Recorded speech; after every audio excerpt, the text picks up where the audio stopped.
আসসালামু আলাইকুম। আজকে আপনাদের সাথে শেয়ার করব মচমচে ফুলকো বেগুনি রেসিপি। বেসনের গোলা ঠিক রেখে কিভাবে মচমচে ফুলকো বেগুনি বানানো যায় এইটাই আজকে আপনাদের সাথে শেয়ার করব। এখানে আমি বেগুনটাকে কেটে পানির মধ্যে ভিজিয়ে রেখেছি।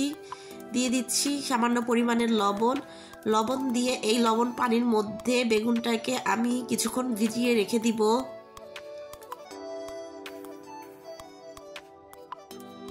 একটা পাত্রে 1.5 কাপ বেসন নিয়েছি, দিয়ে দিচ্ছি 1/2 কাপ চালের গুঁড়া, দিয়ে দিব 1 চামচ মরিচের গুঁড়া,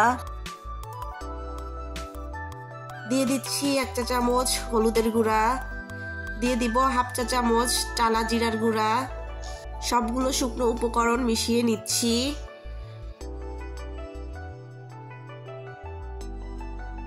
এখন এর মধ্যে পানি দিয়ে বেসনের ব্যাটারটা তৈরি করে নিতে হবে।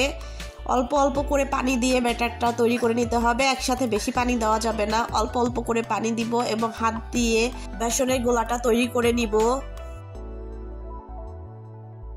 এ পর্যায়ে দিয়ে দিতে হবে 1 চা চামচ বেকিং পাউডার, দিয়ে দিচ্ছি পরিমাণ মতন লবণ। এখন লবণ এবং বেকিং পাউডারটাকে ভালো করে বেসনের গোলার সাথে মিশিয়ে নিচ্ছি। আমার ভিডিওটি দেখতে দেখতে যারা এ পর্যন্ত চলে এসেছেন প্লিজ ভিডিওটিতে একটি লাইক দিয়ে দিবেন এবং পুরো ভিডিওটি দেখে নেবেন। আশা করছি আপনাদের কাছে ভালো লাগবে। 4-5 মিনিট পর পানি থেকে বেগুনটাকে তুলে একটা ছাঁকনিতে নিয়ে পানিটা ঝরিয়ে নিব।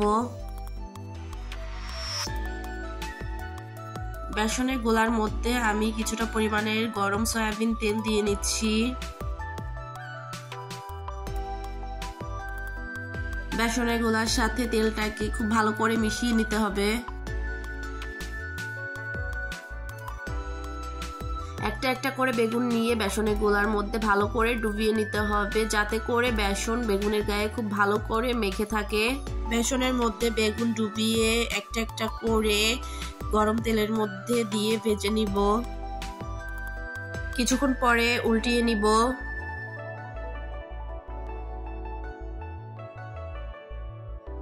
মুচমুচে করে ভেজে নিব। যখন কালার চলে আসবে তখন একটা ছাঁকনির সাহায্যে আমি তেল থেকে বেগুনিগুলো তুলে নিব। সবগুলো বেগুনি আমি একইভাবে ভেজে নিব। বেসনের গোলায় অনেকে অনেক ধরনের মশলা ব্যবহার করে, তবে আমার কাছে মনে হয় অনেক ধরনের মশলা ব্যবহার করলে বেগুনির স্বাদটা নষ্ট হয়ে যায়। আমার আজকের বেগুনি রেসিপিটি আপনাদের কাছে কেমন লাগলো কমেন্টে জানিয়ে যাবেন। আজকে এখানেই বিদায় নিচ্ছি। আল্লাহ হাফেজ।